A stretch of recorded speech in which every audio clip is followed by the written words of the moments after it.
আসসালামু আলাইকুম সম্মানিত কাস্টমার, সবাই কেমন আছেন? আশা করি সবাই ভালো আছেন।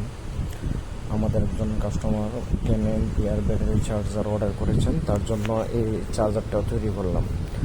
এটার জন্য আমরা ট্রান্সফর্মার ব্যবহার করছি এবং বডি ব্যবহার করছি আপনার 1200 এর 10 এমপিআর অ্যাডাপ্টার ব্যবহার করা হয়েছে। ট্রান্সফর্মার যেটাকে বলে, কোর যেটাকে বলে, এই ট্রান্সফর্মারটা হচ্ছে আপনার প্রপার 10 এমপিআর 3 তারের আউটপুট, আর ইনপুট আছে আপনার 4 তারের।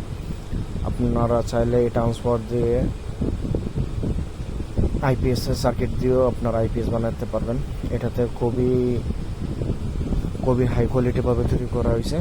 এই যে দেখতে পাচ্ছেন কার্টুনের পেছে ভিতরে অটোকাট সার্কিট, আবার পাশে লাইট ইউজ করা হয়েছে, আবার পাশে কুলিং ফ্যান ইউজ করা হয়েছে, তার পাশে দেখতে পাচ্ছেন মোটা তার ইউজ করা হয়েছে 3 লেয়ারে। সব কিছু মিলে অনেক হাই কোয়ালিটিভাবে চার্জারটা ইউজ করা হয়েছে। হ্যাঁ, যারা ইউটিউব চ্যানেলে আমাদের ভিডিও দেখে চার্জার অর্ডার করতে চাচ্ছেন তাদের জন্য খুবই সীমিত লাভে প্রোডাক্ট সেল করার চেষ্টা করি। তাদের জন্য শুধু ওইটার প্রাইস হচ্ছে 2500 টাকা। সামনে আবার ডিসপ্লে দেখতে পাচ্ছেন।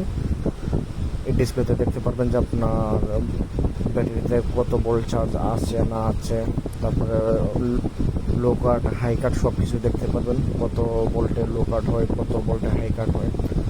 এই চার্জারগুলোর কোয়ালিটির কথা কী বলবো ভাই, যারা ইউজ করে তারা বুঝতে পারবে। আপনার লাইফ চলে যাবে, চার্জার নষ্ট হবে না ইনশাল্লাহ। আর অবশ্যই খেয়াল রাখতে হবে কুলিং ফ্যানটা ঘুরে কিনা। কুলিং ফ্যানটা সেট আপ আপনার সার্কিট থেকে করে দেওয়া হয়েছে। যতক্ষণ কারেন্ট থাকবে ততক্ষণ আপনার কুলিং ফ্যান চলবে। কারেন্ট চলে যাওয়ার পরে কুলিং ফ্যান কোনো প্রয়োজন নেই, তাই চলবে না। ট্রান্সফার কোয়ালিটির কথা কী বলবো ভাই, এটা আমরা তামা বলে বিক্রি করতে পারতাম ভাই। আমরা আসলে সৎভাবে ব্যবসা করার ইচ্ছা আছে, যার কারণে আমরা এটাকে তামা বলছি না, এটা অ্যালুমিনিয়ামেরই, তবে হাই কোয়ালিটি ভাই। খুবই কোয়ালিটিফুল ট্রান্সফর্মার এবং কোয়ালিটিফুল চার্জার।